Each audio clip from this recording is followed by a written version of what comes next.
ئەرێ ماری بێژن وەکو دۆی ئاولێڤڕایە. ناوەڵە هەبچم لە دەری نانەک قوزە قورتکە زۆر پیاوانتدا.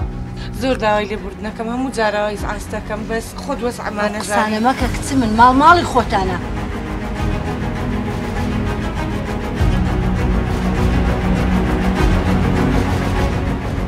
بابا ئەمن ئەو ژنێک تەلاق دەدەم. وەڵام ئەمە نازانم بڕۆ لە چەکە خۆت بپرسە. ئێستا کێشەتان چێت چ بۆ دیسان؟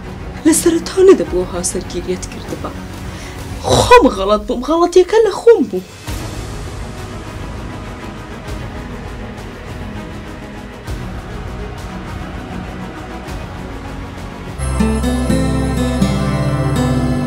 ئەرێ بەس نییە شەممە کاتژمێرنەوە.